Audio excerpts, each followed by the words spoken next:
Good morning, good afternoon, good evening, frequent flyers. Thank you for being here in the lounge. Today, my guest is none other than Ashlee Leppart. Although her current surname is Albright. Did I say that correctly? You I did. usually ask beforehand, but you know what? I thought I was just going to go for it today.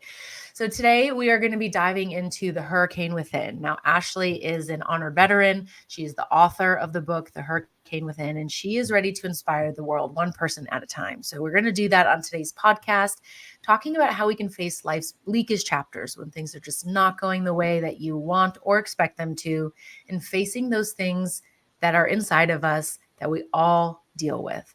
We're going to also talk a little bit about her work with SOF missions and the Be Resilient program and why it's so important to have a guide on the self-discovery journey. While the fun things can be found in the conversation today, I want to highlight a few tidbits that I personally really love about Ashlee. She is a left-handed ping pong champion. There's not many of those in the world, but she likes to golf right-handed. So she's definitely showing us how we can have the dichotomy and be more than one thing. And she also has a fear of heights, despite having a flight log of 1,000 hours in the MH-65 Dolphin for a robust search and rescue career. She and I both share a love of CrossFit and being active. We both love bright blazers, and we are excited to dive into the topic today on how you can pivot and be resilient in the face of change.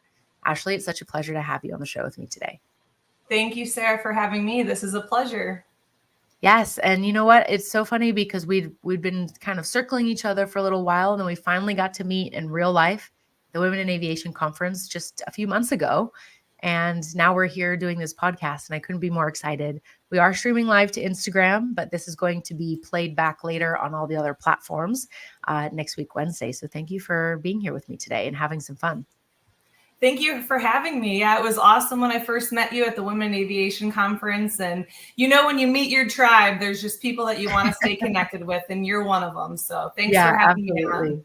Thank you. I think we were both wearing the same like color green blazer as well that day.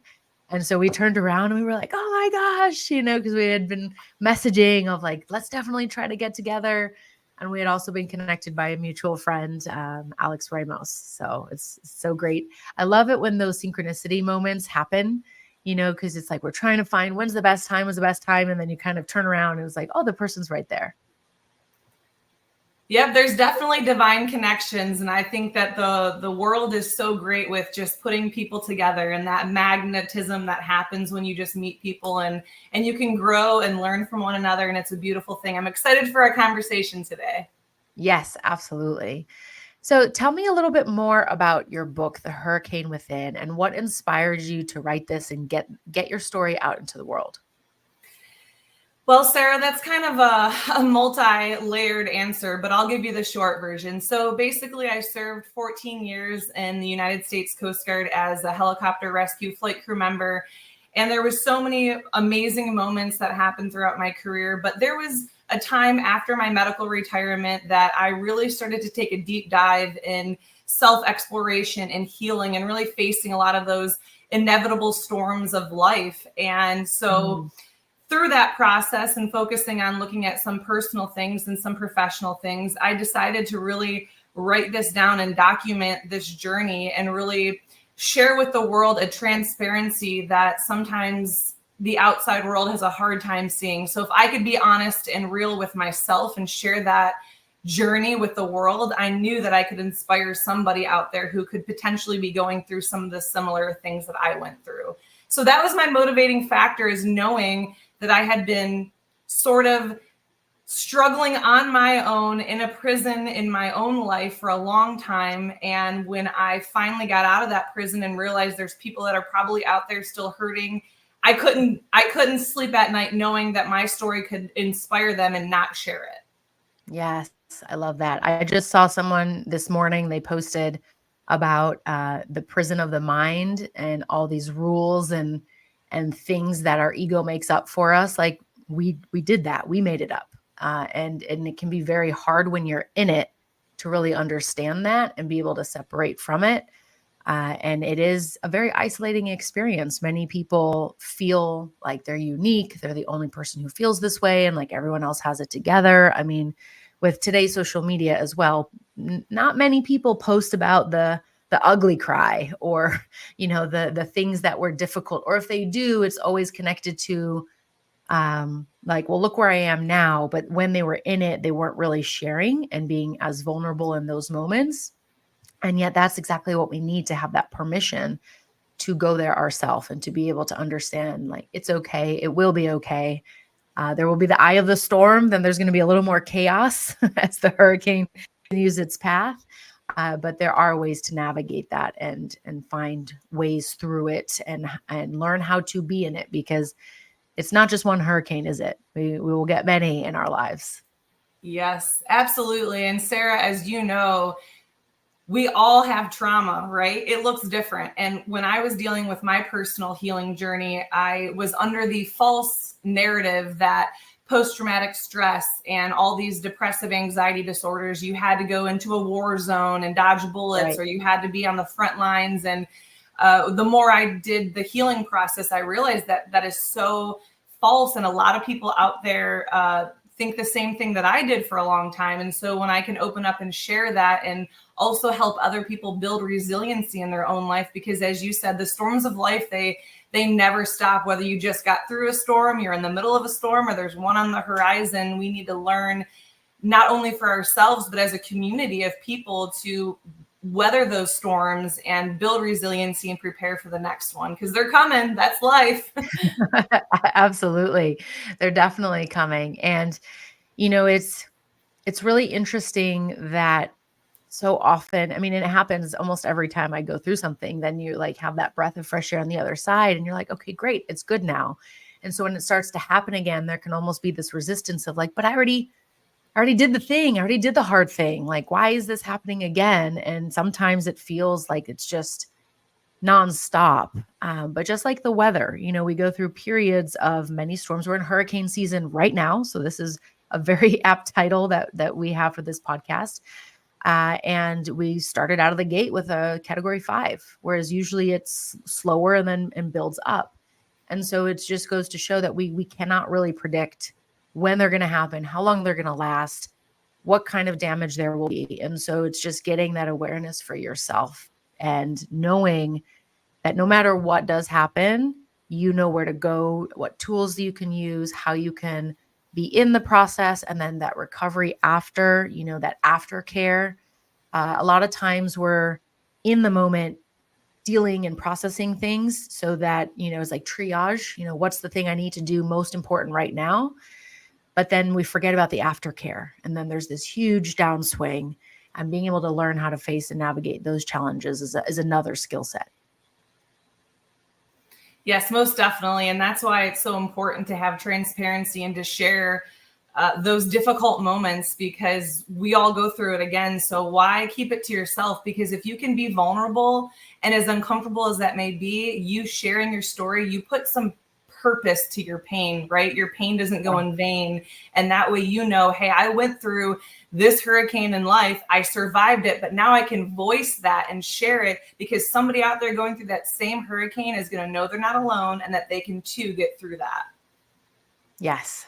I was just watching a TED Talk the other day, and it was Dr. Ben Tel-Shahar, and he was is the science of happiness. He does a lot of positive psychology. And he was saying, not everything in your life has meaning. Actually, the only meaning is whatever we subscribe to, right? We give meaning to the things that happen to us. But you can look at the things that have happened in your life, and you can give them meaning. So what meaning are you going to give the things that you've been through, right? We get to write that narrative.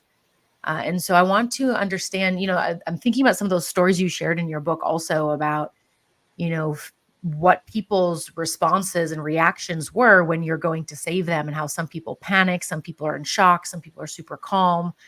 Walk us through a little bit of that, because that's such a beautiful, tactile type of thing that within ourselves also can be like. Sarah, there's so many times I think back to those rescues and those missions that, despite the nerves and the adrenaline rush, I was so calm in the sense of knowing that I was there for a purpose, and that these people that were in the darkest days of their life, that were in absolute situations where their life was literally on the line, there was such a peace and a calming that came over me. And I think I speak about that quite often in my book. That for me, knowing that there's purpose, and oftentimes I feel like one of the biggest issues in people struggling in life is they don't understand or recognize what their purpose is. For me, in those moments, in those hurricanes, those massive storms, I knew, despite what was happening around me, the chaos of what was happening around me, I knew I was there living out my purpose. And that is what gives me great comfort and joy, not only in the hurricanes of my life, but everything I've done since then. I've been on this journey of recognizing who I am in this world, my purpose, and being able to go out and not only physically save people like I did in the hurricane, but hopefully spiritually and emotionally help save people who might be feeling lost in navigating what their purpose is on this planet. Beautiful. Yes, and it's interesting because purpose is like with a capital P. So many people get overwhelmed when they start to consider what their purpose might be. And I think it's I was reading something the other day, like this is a very millennial concept. Before the millennial generation, that purpose was really like survive and put food on the table, right? We had world wars, the economy was different, technology was different. Most people just not that long ago, maybe the last 100 years ago, early 1900s, they had two sets of clothing, one for their day-to-day work and one for church. And that was it. And they took time to mend and repair those. And, life was just so different. How do you encourage people and how do you get them started? I know you're also a coach and you work with people to help them with their purpose, particularly for veterans who are transitioning into civilian life. So how do you help them uncover what that might be and take it from this like big kind of esoteric gargantuan topic and make it more tangible and bite-sized? Sure. So, Sarah, I think that you can relate a lot to this statement because I see it as a sort of a thread throughout your website and everything that you speak about. But slowing down and literally taking a pause. I ask my clients, and I ask a lot of people that I do spiritual mentorship for, I ask them one question: do you have hope? And if so, where does your hope come from? I think that question really can spark a fruitful and engaging conversation because for the longest time, I know that I was searching for hope in what I feel to be a dark world, the chaos and the evil that you see sort of surrounding us. Sometimes you're like, man, where do I find my hope? And so I like to engage my clients with that question and allow them to sort of self-discover where their hope comes from. And that also leads into, questions sort of sparking that identity question as well. Again, this world kind of will tell you who you are, what you should agree with, and all that. And quite frankly, I believe that we all are made and created with such purpose that we don't have to really meld into what the world says we are, but we can look within and say, okay, I have a creator. What does my creator say about who I am and what my purpose is on this planet? So that's sort of kind of the leading questions that I like to ask and really engage with my clients to really feel where they're at with their walk and their spiritual journey. I love that. Yes, hope is such a important concept. A few times this past week, I've come across Viktor Frankl's book, and Man's Search for Meaning. And it is such a powerful book. I highly recommend it to anyone who has not yet read it. And when we really think about what Viktor Frankl went through, being in a concentration camp, right? There is hope, even in the most bleakest of places. And he talks about how there would be those people who, even in those circumstances, would go around and also offer that hope to other people and help take care of them and bring small moments of joy. And it was those people who then became the most resilient after, because obviously when you're in that situation, you find ways of coping and you find ways of dealing with it is. So no matter what level the trauma is, little t, big T, right? Sustained or not sustained.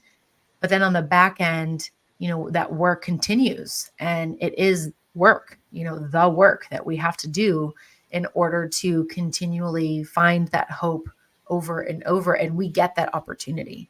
And I think that a lot of people forget that they have this opportunity. So that's a great place to start.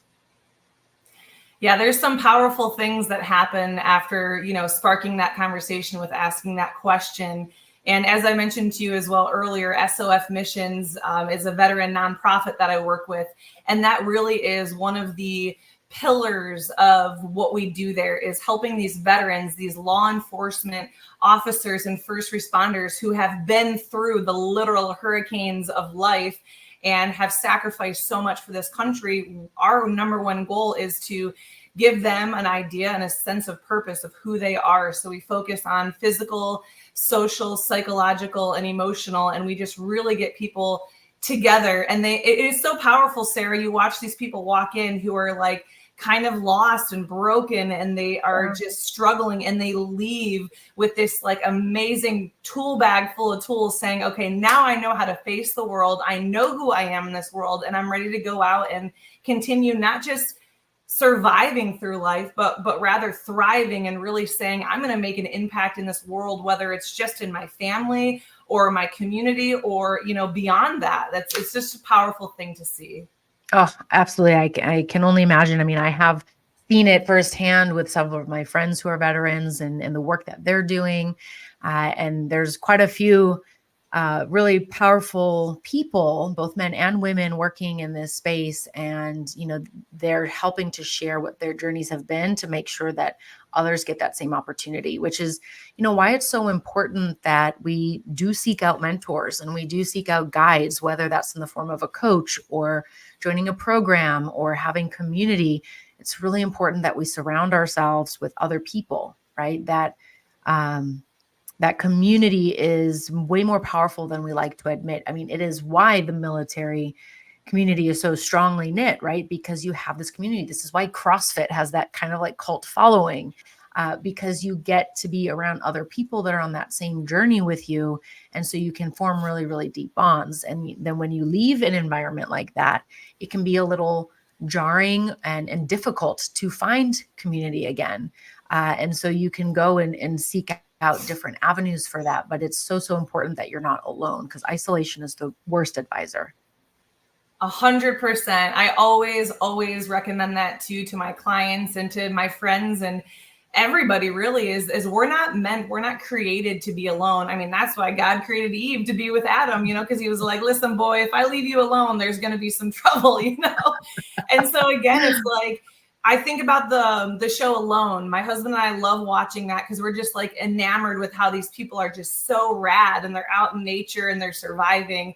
To me, that's powerful. But if you notice, aside from the fact that these people are starving, we'll take that out of the equation. But most of these time, the people give up because they're missing their family. They're craving that connection. And I think that, although it is a reality show, I think that's a big testament of just speaks volumes to humanity. Really, we crave Absolutely. connection. We crave being in community with other people that can empower us and inspire us and, bring us to a place that we never could do by ourselves, really.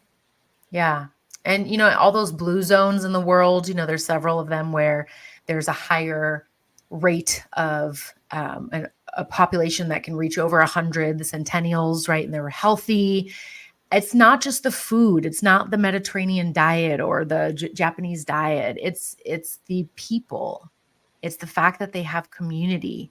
And there's phrases like, it takes a tribe to raise a child. It takes a village to raise a child. It really does. And when we isolate, even thinking about how, especially in America, how we live, very hyper individualistic society. There's this pressure to do it on your own, like move out as soon as you can and like go forge your path and like make it. I remember when I first moved to Asia, and I was in the office and someone saw me eating and they're like, oh, did you make your lunch? And I said, yeah, I cooked it, yesterday and made it for today. And they're like, oh, that's nice. And my mom made me mine. I was like, oh, that's great. Do you live near your mom? Or she said, no, I live with my mom. And I remember thinking like, you're in your 30s, you live with your mom. And I was so judgmental about it. So judgmental. And then I started to learn more about the culture and that community aspect. And also the rent in Hong Kong is astronomical. I would live with my mom too. Because if she was there, I would have been like, yes, we can share rent because this is outrageous. So, it's really just reorienting the me to we. And it's such a powerful shift. And it's like this relief when we stop trying to pretend that we can do it all on our own, because you can't. Ask me how I know. I tried. It didn't work. Yep, 100%. I used to, self-isolate quite a bit. Truthfully, I'll be honest with you, that was something that was a coping mechanism because it's safe when you're alone. There's nobody out in the real world that can hurt you, and there's nobody out there to judge you and talk bad about you. But you know what? Here's what I've learned. People are going to talk about you no matter what. So you might as well go out there, be your authentic self, go out there, speak your truth, and at least you know that you're out there being authentic to yourself despite what people say about you. And it's so much better than self-isolating. I've learned the hard way. Yes, go be your awesome, authentic self. And guess what? It's not going to be for everybody. Definitely That's right. not. I definitely did not realize this in the beginning, but I'm an extreme extrovert. I think I'm actually an ambivert because I do go through periods where I'm like a bear and I just need to hibernate and like there's a limit to my social interaction and then I can do no more. I just have to leave. But if I come in with this like huge energy towards an introvert, they're going to be like, okay, yeah, yes, I'll do it. Sure. Okay, bye. Like whatever they can to get me out of their space, get me out of their office, So I used to walk away thinking like that went great. Meanwhile, they're like, my God, She Sarah, was too geez. much. Yeah. Right. And for a long time, I did think I was too much, but I was too much for the wrong people. And I was a people pleaser. So here I am spending all this energy to try to get people to accept me and like me and validate me instead of just going and being with the people where I can be myself. And so I had to unlearn that and know, okay, I can temper over here so I don't scare people and I don't, tax their nervous system, right? I respect their boundaries, but I also can go over here and express these parts of myself in a safe environment, and it's not going to be too much for people, right? There's a set and setting for everything. Most definitely. And I think above all, I really wish, like if I had one wish for the world, this is what it would be: to just love one another. I think we're getting in a very toxic kind of culture where it's like, if you don't agree with me or if you don't believe the same way, then I have to hate you and you're, throw out every slander there is. And it's just like, it doesn't have to be that way. I can be very bold in my convictions. And I say this a lot because I am a devout Christian. I love me some Jesus Christ. And I went on that journey by myself. I didn't grow up with religion. I wasn't forced into believing anything. I found that relationship on my own. So I'm very bold about sharing that. And sometimes people can be so against that, and that's okay. But then they want to throw hate or they want to throw, and it doesn't have to be that way. The number one principle of Jesus is to love one another. It's okay if people don't agree with you or whether that's in your religious or political or whatever it is, but we can love one another. We can be nice to one another, and I think the world has kind of gone away from that. And it's like, if you don't agree with me, then you're a hater or a racist or whatever it is. And it's like, no. Yes. Actually, my guest yesterday, we talked about that, and she's like, for me, the biggest universal truth is love. Like it always comes back to that. And so I love that your recording is right after hers because it ties in so nicely together. And, whatever face your faith takes, whether you say universe, whether you say God, whether you are Buddhist, Christian, Muslim, it doesn't matter. At the end of the day, we're all brothers and sisters. We're all humanity. We're all humans. Right. And you don't walk around. I mean, maybe some people do, but you don't walk around and find out your best friend has a cat and you hate cats and you're like, oh, I can't be your friend now because you have a cat. Or someone decides less meat or not drink alcohol and you're like, oh, I can't be your friend now. Nope. No. We're too different. Like, goodbye. Like, no, it's ridiculous. It sounds ridiculous because it is. And yet that's exactly what we're doing with a lot of these other statements. And it's become so polarizing, particularly in the US.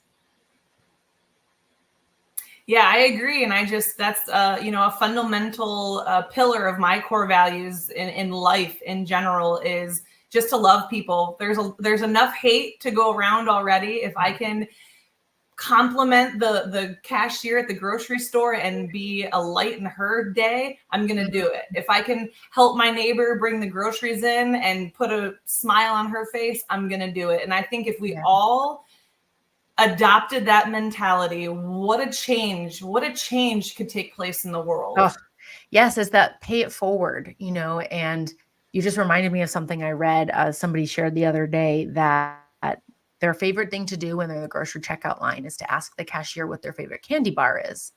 And then they buy that candy bar and give it to the cashier as a gift when they leave. I love Yes, that. I was, because it's, it doesn't cost, what is it, like $1, $2, maybe, it's not very much, but it's unexpected and it totally makes their day.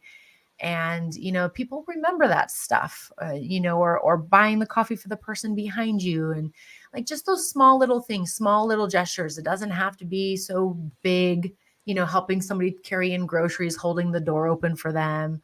Like those little things add up, especially you don't know what kind of day that person is having. Right. And even just your smile to them could be life-changing, could just make them feel seen for that moment, which was enough to pull them out of that funk so that they make a different choice, in their path. And, For sure. I love that you mentioned that too, because there's a lot of science rooted in gratitude, and not just in you expressing gratitude for like what you have in your life. Because we've all heard that, right? Yeah. Okay. I'm going to write 3 things I'm grateful for every day. Actually expressing gratitude towards somebody else and then giving them that message. That is when we experience the most profound shifts.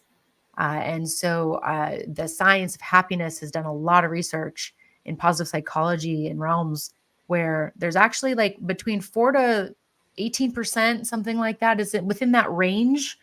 Just by if I wrote a letter of gratitude and then called you up, Ashlee, and then like read it to you or sent it to you in the mail, that's how much of an increase in your serotonin and dopamine and your feeling you could get.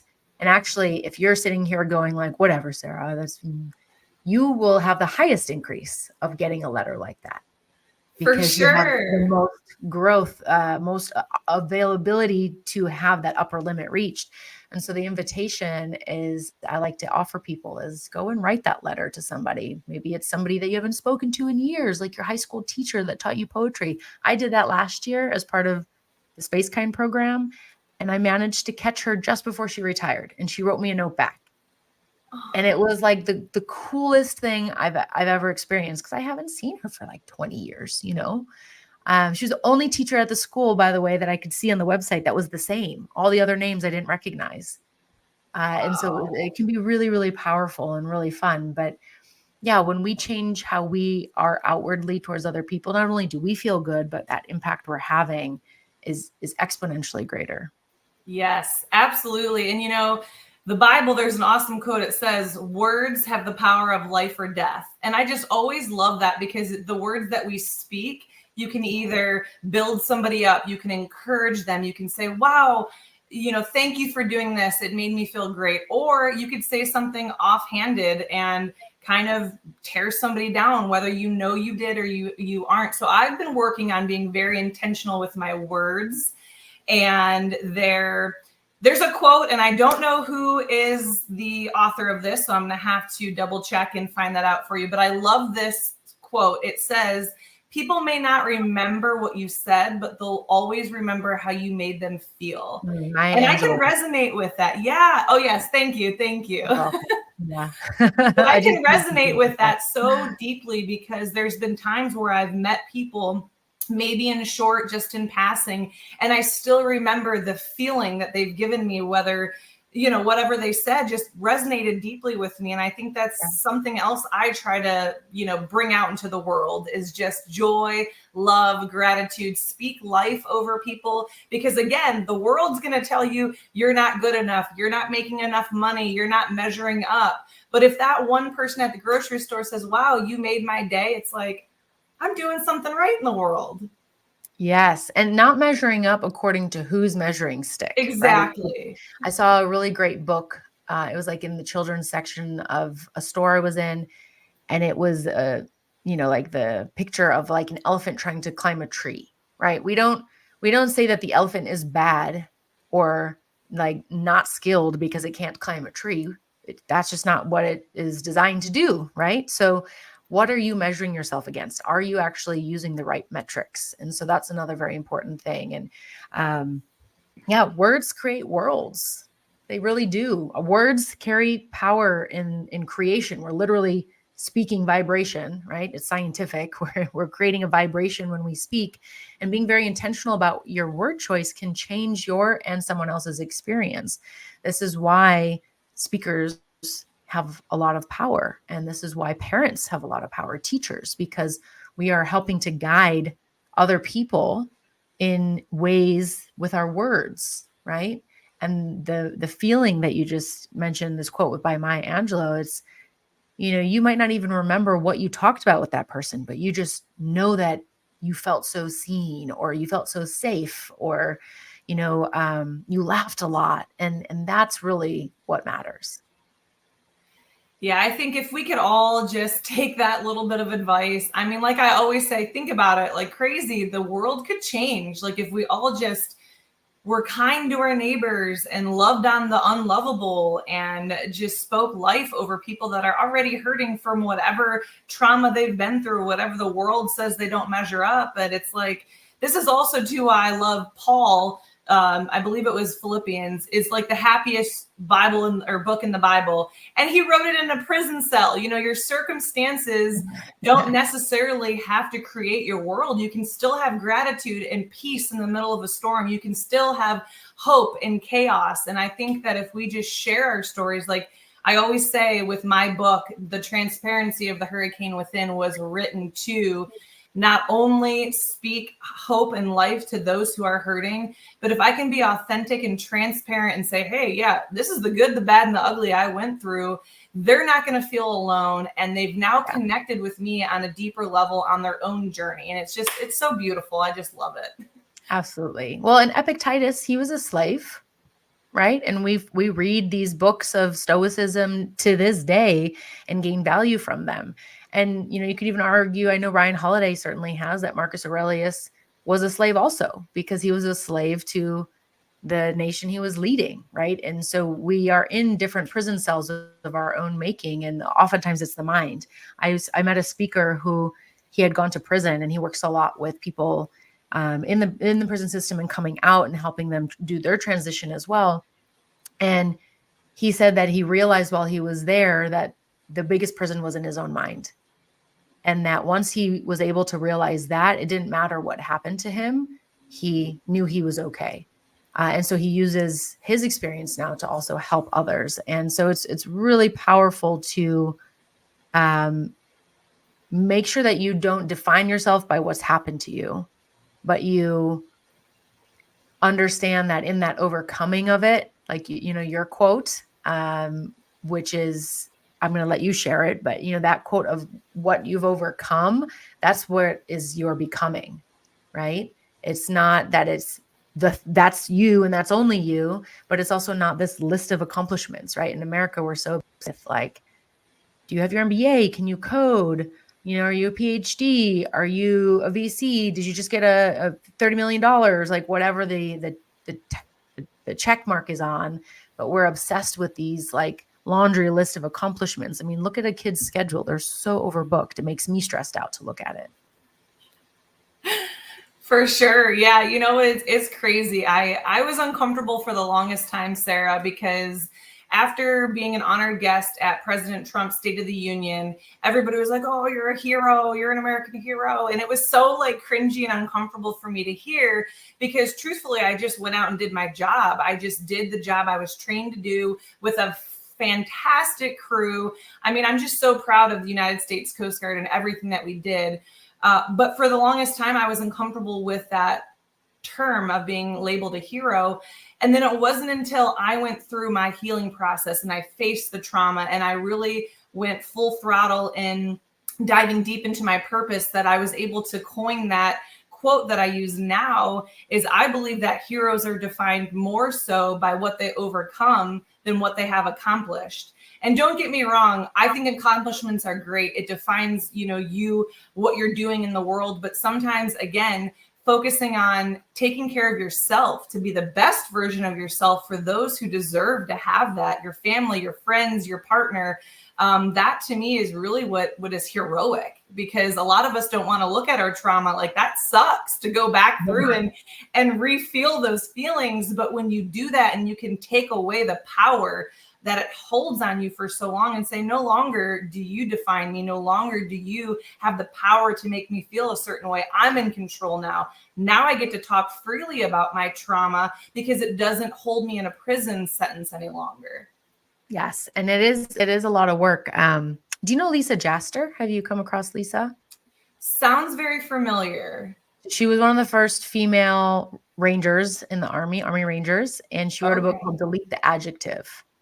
And it's about deleting the words we use to describe ourselves. So many people get caught up in defining themselves like, I am this, when it's really just something that you do or a role that you play.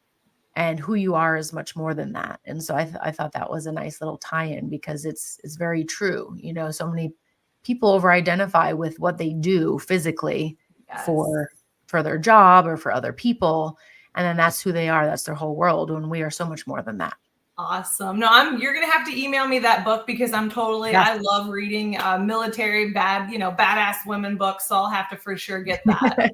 But I love, you mentioned something too about identity. And when I was on my journey of healing, I have to share this story because it was so powerful. Please. But when I got out of the military, I medically retired. I didn't know what I was going to do with my life.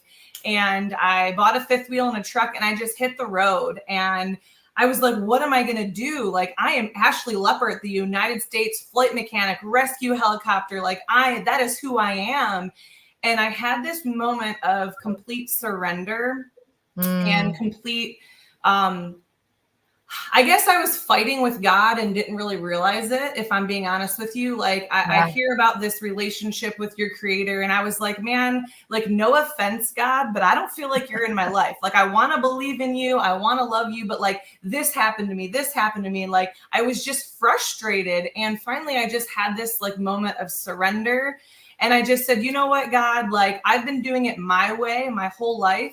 It's time that I just release that control, because you created me. You're going to guide me and lead me. Why am I putting all my strength and effort into this identity of what I'm doing, not who I am? And so for me, there was a change that took place in that surrender, in that obedience to my creator. I then found my purpose and my identity as, hey, I'm a child of God, and I found my identity in Jesus Christ, so that I know that, hey, no matter what happens to me, it doesn't fall on my shoulders, that the King of Kings has my back. And that was like a game-changing moment for me in my spiritual journey, and recognizing like, hey, I don't have to have it figured out. Matter of fact, I'm called not to figure out. God tells me to be still because he's got it going.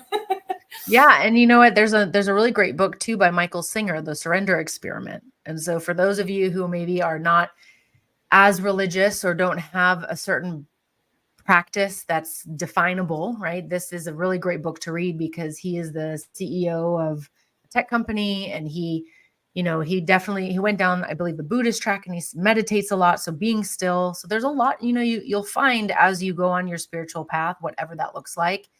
Owning a business is a spiritual path, because you got to face your own shit. You got to face the hurricane that you've got going on, so that you can actually do things instead of self-sabotage or procrastinate. And you got to face all your inner critics and everything.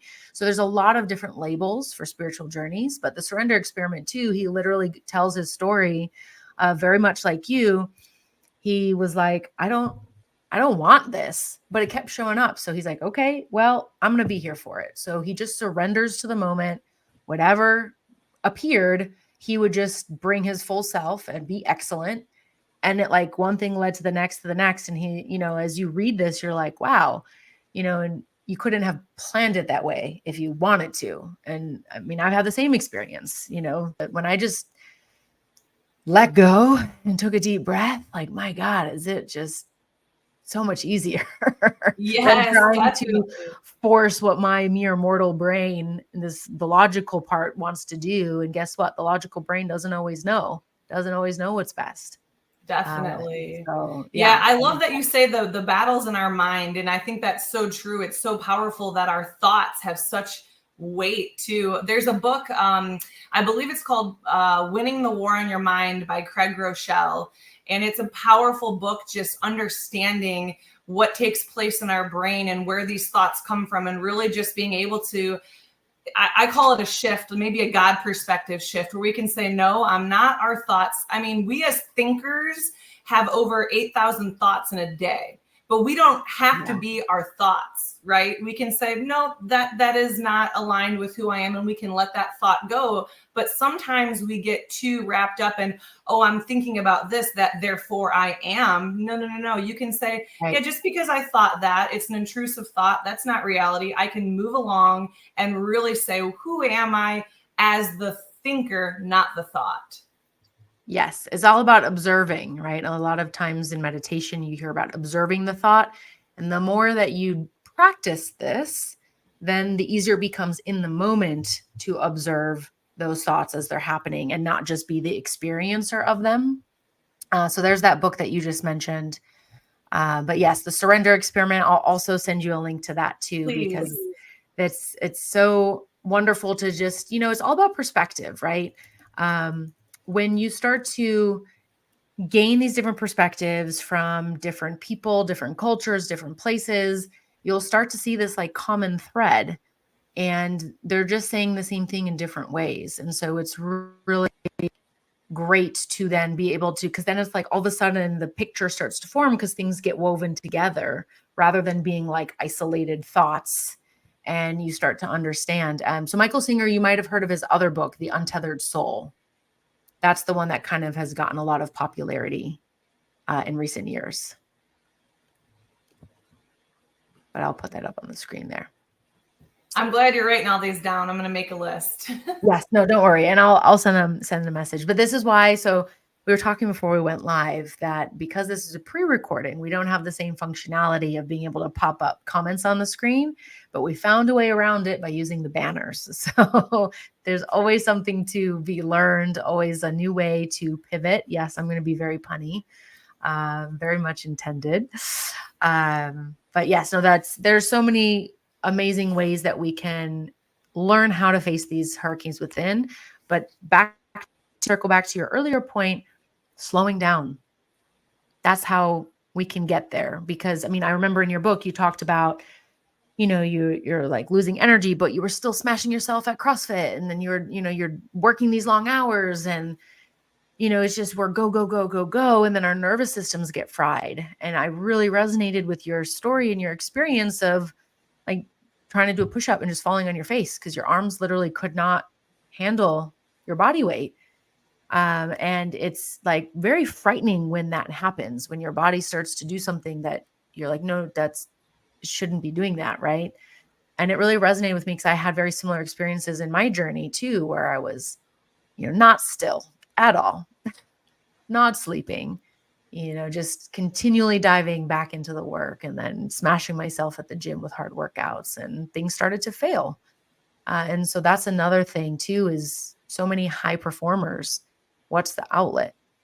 High intensity exercise or high intensity partying, right? You get like these two extremes, which for the nervous system are also not great. So we have to slow down, get comfortable with being uncomfortable, and face those things so that we can still be here to have conversations like this in 5-10 years. Because too many people, both of us know in our circles, are having health problems that they should not be having at the ages that they are.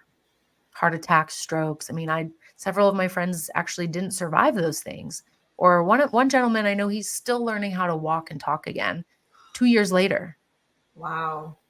2 years later. Oh.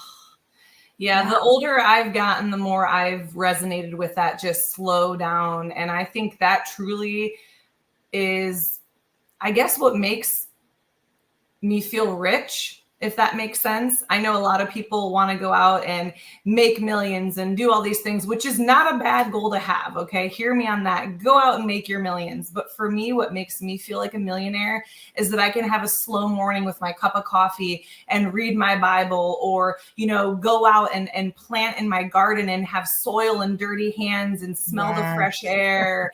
Like that, to me, I feel the most blessed and grateful that I don't have to go rush into a 9-to-5 job anymore, that I can make my own schedule and be intentional with my connections and kind of remove people from my life that maybe don't have the best intentions for me, but be able to really connect with those who I know are on my side. And just, to me, that's what makes slow mornings with coffee and God and the garden. Come on, baby. I love it.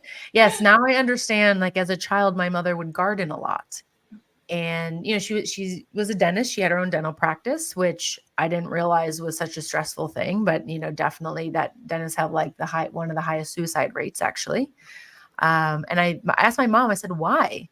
And she said, because in dentistry, you have to do everything on your own. Whereas in a lot of other medical practices, there's like, it's so, siloed and you're part of a system. Whereas a dental practice, it's just like every other entrepreneur, but you still are responsible for people's health. And a lot of times psychological things show up. I mean, our mouth health also is so connected to our overall health and our brain chemistry and everything. So floss. I used to not floss because I wanted to just, go against my mom, basically. And one time, I remember when I was a teenager, it was so funny. She's like, Sarah, the bacteria are literally shitting on your teeth. You don't put it in your mouth? And I was like, ew, gross. When you put it like that, Mom, And no. so I finally started to floss and brush my teeth. And also in my heroic speaking grad program, we had a dentist, and in his speech, because he's talking about dentistry and health and longevity, he was talking about the correlation between people who are like having a heart attack or having heart problems because they're not taking care of their oral health, and how that's like leaking into the bloodstream and causing a whole host of other issues. So I know that's like somehow we ping ponged over here, but moral, go floss and brush your teeth. If you've eaten something, go do all of those things right now. Yes, gingivitis is terrifying. That's my biggest fear. I'm sorry. Like, I'm not trying to throw shade on anybody with medical issues, but when you get close to somebody and you're speaking to them and there is just rotten fumes coming out, that is literally like my biggest nightmare. And I'm sorry, Sarah, I just have to say it's my biggest nightmare. I'm like, no. Yes. Honestly, me too, because my mom, she worked with periodontal disease, and that's like one periodontal has not really had a solution. It's just a like management thing, just like wound care. However, what my mom's research has been taking her towards in her development of the technology she's working with, she's transferred over into biomed, because she started working in the mouth and transferred this technology to other parts of the body for rapid regeneration of tissue. Amazing. She's incredible. Sounds so awesome. I know where you get it from now. Yes. And, I resisted being an entrepreneur for so many years, but like here I am. So definitely the apple doesn't fall too far from the tree. I don't read physics books for fun though. My brain doesn't work that way. She lives in that world, and that's definitely not mine. So now, now we joke about that, but yes, I'm the same. And I remember once, I like hadn't flossed for a little while, and then I did, and I was like, oh my God, this can't happen. And I started like panicking and like flossing like every 3 times a day, like make sure there's nothing in there. But like, think about it, especially if you're a meat eater, that's like flesh rotting in your mouth. So just think about that and go floss your teeth. That's important. That's your public safety announcement. Yeah, this is a public we're here. You know what? I'm going to put a little banner up. Floss. Brush your teeth. Floss your teeth. Floss your teeth. Brush your teeths.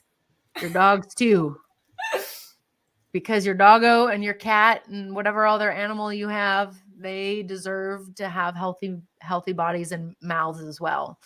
I love it. We're like spitting fire. I love it. This conversation is going in all angles, and I'm here for it. I'm here for it. I'm here for it too. This is what I love about these live conversations, because yes, we have what we want to talk about, but we get sparked by something and we can go down that narrative and it's fun, right? It's engaging. And this is what is possible, when you do all this work and you're not, I mean, there would have been a time where I would have been like really uppity and been like, we're supposed to talk about this and this is the thing and this is my checklist. We're not following the checklist. And that's a lot of pilots. That's a lot of engineers. There's safety in that. And yet that's not how the real world works. And so being able to just relax a little bit and have fun with things. I told you a little bit about my practice circle that I'm in, and we've been, I brought back in my meditation practice, and we were talking about bowel movements. And one of the people was like, I can't believe we're talking about this. And I was like, look, this is how you're really close with someone, because you can just have these conversations. And it's okay. And, we're all humans. We all do it. We all have these things. It's totally okay. We don't have to make it taboo. Yep. Just like trauma, we all poop. We all have trauma and we all poop. I mean, that's the moral of today's story. Yep. The moral of today's story is everyone is full of shit. And then, so we have to process that. We have to get rid of it and clean up after ourselves. That's right. And that's the work. That's right. You heard it here from Ashlee and Sarah the Pivoter. That's right. Just don't tell your boss that. Like, I would just recommend that you set and setting, just go around and start telling people like you're full of shit. Because even though it's true, delivery matters, tone matters, right? Or when you see somebody that's full of shit, you can always go, have you faced your trauma? Or have you gone poo today? Right. You seem a little uptight and maybe this is affecting your mood. It's really interesting. So going back to, PTS, I like to just say PTS because in Australia, they dropped the D because it's not a disorder. If you have gone through something traumatic and stressful, your body is literally just doing what it's supposed to do. And so I love that because so many people get hung up on this and they're like, oh, I have a disorder or I'm broken. No, you're not. Your body has literally functioned in the way that it's supposed to keep you alive, to keep you from having a mental snap. And now some of the pathways are just a little off track. And so that's okay. You can get them back on track. So I really think destigmatizing, asking for help, reframing mental health as mental performance, right? We want to perform well in the gym. So we do all sorts of things for that. We want to perform well intellectually. So we study and we do things for that, but yet we don't do the work for our spiritual side. We take a shower all the time, every day. And sometimes you take 2 or 3 because you've been out in the hot sun doing some work, or, you're physically working really hard and you're sweaty. And I don't go, oh my God, what's wrong with you? You took 3 showers today. I'm like, please go take another shower. Right. I need you to take another shower.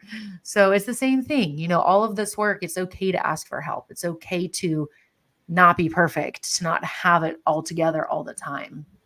And I remember once a coach asking me, she's like, Sarah, who are you if you're not overcoming something or you're not the strong one? And I was like, oh, talk about like having to sit and digest that one. For sure. And I think like it's identity on it. Yeah, absolutely. And I'm just so, again, grateful for people like you, Sarah, that have these platforms for us to talk about it, because the more we bring this conversation to the forefront and make it normal to talk about, yeah, I had trauma. I witnessed my parents go through struggles with addiction. And yeah, I had a sexual assault. And yeah, I had post-traumatic stress from the hurricane rescues and all these things. Like, the more we can bring that conversation to the front and make it a normal conversation, the more people will be more comfortable rather than, to open up, and we can cultivate that conversation. It's so important. So thank you for having people on that can share. You're so welcome. And thank you too for being so vulnerable and open in your sharing, because, these are not taboo topics unless we make them taboo.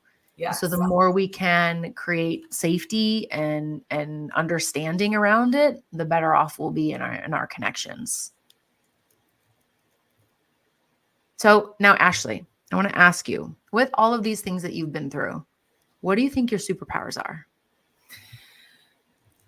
Well, I'd like to say that I feel like I have a superpower of seeing the silver lining and being extremely joyful, and I love encouraging people. So I would say my superpower is encouraging others, that no matter what they're going through, I'm going to be able to help them shift their perspective of their circumstances and remind them who they are and that they can get through whatever hurricane of life that they're going through. That is my superpower. I love that. I have this on my phone.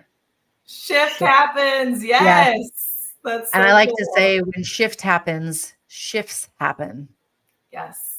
So, and I have that there just as a reminder, like, hey, sometimes that's what's happening and that's okay. Can you still be here for it? Can you still find joy and silver lining? Yesterday we were talking about like finding joy in the most mundane things, like doing the dishes. And how much fun can you make it? Like I have a little game with myself. Like I'm determined to have a good time. How fun can I make this activity, even if it's like folding laundry?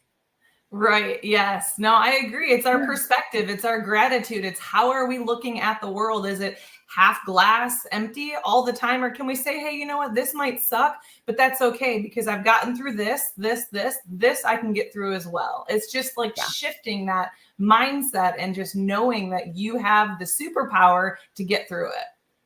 You just reminded me of one of the quotes that I got from one of my mentors, and it's that the glass is refillable. Because he said, I don't care when I was going through it. This was like 6 years ago. He's like, I don't care if you think the glass is half full or half empty. It's always refillable. And it's so true. And you know what? You can refill it with a different drink. You may not want to drink the same thing you were drinking last time. That's right. And I so love that. I always like to use that too. And shout out to Anthony Cox for helping me with my mindset because I love this quote. It's so great. All right, my second question, Ashlee. Um, I already know one member of your board of directors, but who are the people, characters, avatars? They could be people in your real life, historical figures, fictional characters, or people that you don't really know, but you kind of use their philosophy as a way of looking at the world and helping you to come to an assessment when you're making decisions. Who would you say is on your personal board of directors?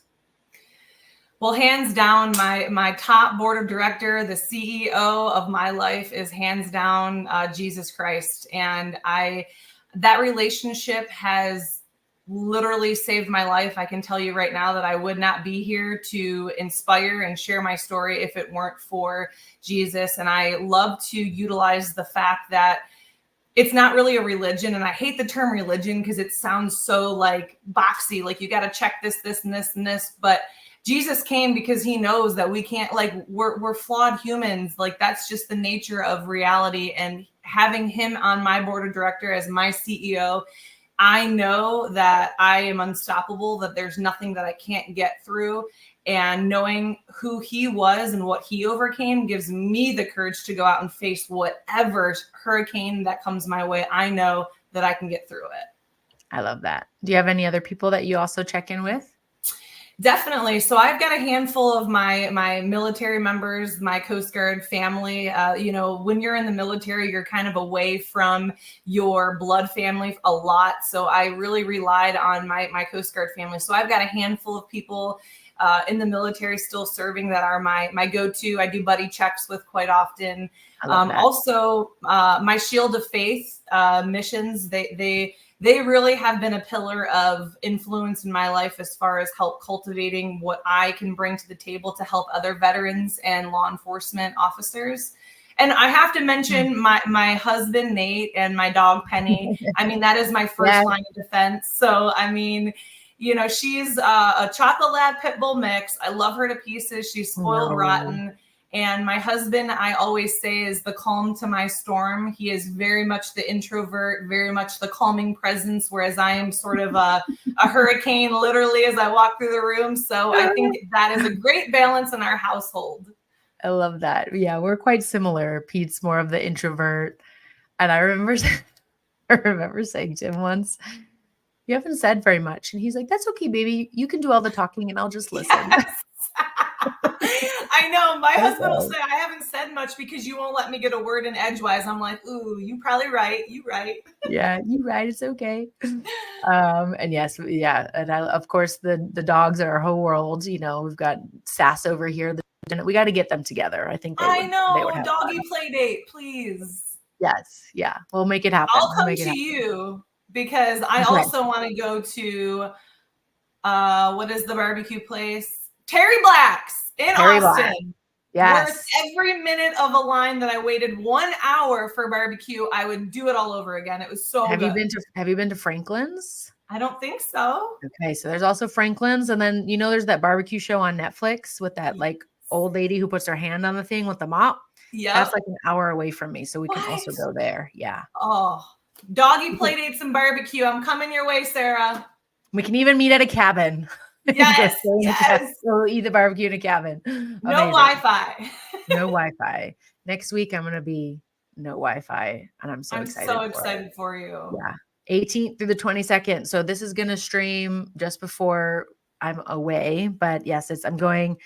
And I even have a sticker on my laptop right here. It says the mountains are calling and I must go. And it's got a picture of a bear because I'm gonna be in NorCal, and we're doing an expedition and just like proper rucksacking with our own backpacks, hiking every day, sleeping out in the wilderness, sleeping bag style. Like this is not glamping. So I'm I'm so excited. excited for you. Wow. I Yeah. cannot wait to hear all about it. I want full debrief with pictures Yes. and everything. Yes, absolutely. I'm looking forward to just like being under the stars, and yeah, it's gonna be so good. That's soul nutrients, as my friend Jessica would like to say. So it's gonna be feeding the soul. Very Yes. exciting. Get your nourishment, girlfriend. Yes. Everything's about nourishing. And that's like the new key word that I like to use is this food nourishing? Is this book nourishing? Is what I'm about to watch nourishing? And if the answer is no, then I'm sometimes second guess and don't do it. I have to be I honest love because that like though. I mean, all the sometimes information we take in is through our eyes and our ears. So we want to make sure what we're feeding absolutely our eyes and our ears is going to, like you said, nourish our souls, our mind, our spirit. So that's super cool. everything. So Yeah. sometimes, like the nourishing, is this food nourishing? If it's a chocolate chip cookie, maybe it's nourishing for my inner 5-year old, There right? you go. But so maybe I'll still indulge sometimes, You but have to. you have to.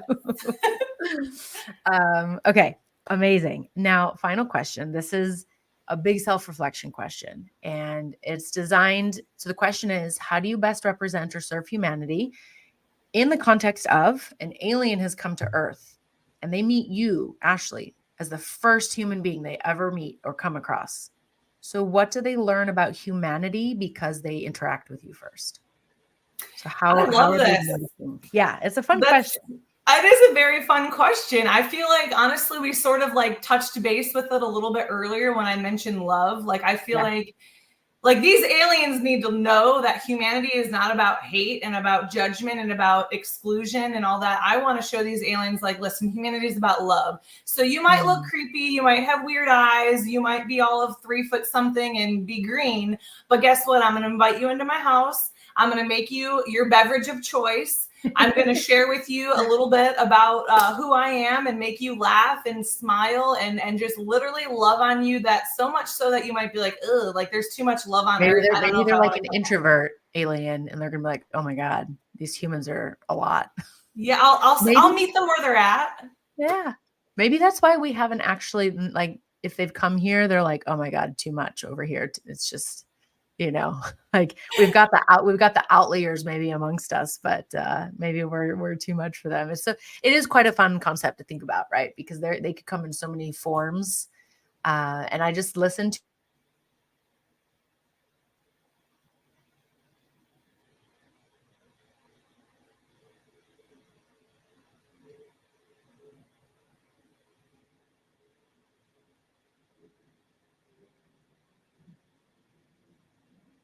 Oh, Sarah, you froze.